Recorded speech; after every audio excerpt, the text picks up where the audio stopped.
What would you advise somebody graduating from college today who might be contemplating a career in media sales in this new world of programmatic?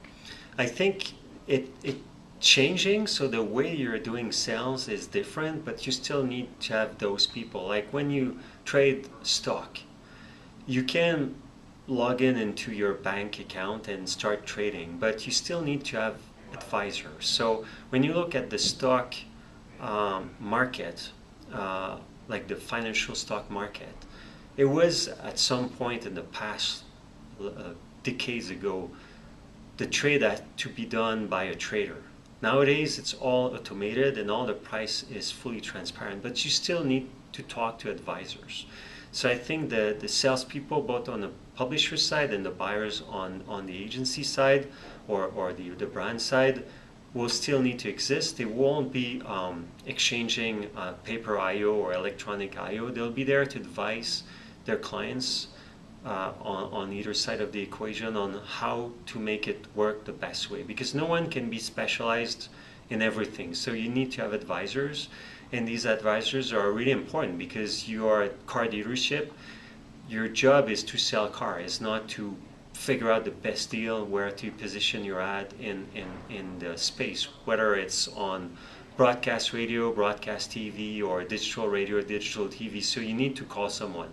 So you can call an agency or you can call a radio station. So if you call the radio station will say, okay, that's a good idea, this is how you should do it. But instead of expecting like an MP3 file coming from the dealership, they will simply say, you just log in onto this or use that, or we do it on your behalf and we'll make it happen. So you need these resources because I mean, a lot of geeks can buy by themselves. You can buy keywords on Google AdWords if you want, but a lot of people don't want to do that because that's not what they want to do in life. So they'll have to have some help. So that's why it's important that I don't see any problem between or conflict or channel conflicts between programmatic and non-programmatic. Programmatic is just convenience. It's a way to automate the trade. So I feel that it's still actually at Triton, for example, before we launched the exchange, we probably had 3 ad sales position. Now we have over 15 because it's just growing. We have so many trading desks and agencies that wants to buy audio, and they need to have advice. Some of them, they want us to manage their buy because again, they don't have the technical people to do it. Other, they will self-buy, like the trading desk. For example, Xaxis will buy by themselves, but they still want to talk to someone like, okay, I represent this advertiser and they want to target in that market and they're looking for that type of behavior. So they can do a certain amount of research on their side, but they still want to have experts of the field and they need to talk to someone. So in that case, they're talking to us, but they could also be talking to CBS or Cumulus or even local stations. So that's where I see that there's still a big growth. It's just the way the day-to-day life is different, but the job, the role is still important. Benjamin, using your anthropology background, can you tell me how radio usage differs around the world? Yeah, I mean, the way to access radio differs. Like in Latin America, it's crazy the amount of people listening to broadcast radio over IP actually on a mobile phone, on a smartphone. The same in Asia. In the US, it's still dominated on desktop listening.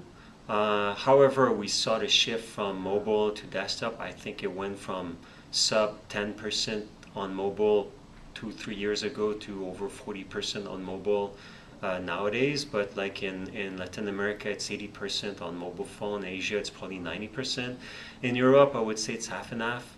Then the type of content, I think that in Latin America and Europe, sport stations dominates, talk station as well. The type of talk station also in the US, the politically controversial shows are big. In the rest of the world, they're not big. It's not the same type of content. The way that broadcasts, I mean, the US is particular because it's a dense and big country with a lot of big conglomerate like CBS, Clear Channel, Cumulus that bought tons of stations. In the rest of the world, public stations are big, like in Europe and Canada and in the UK. And then they own less stations, so they have to differentiate themselves.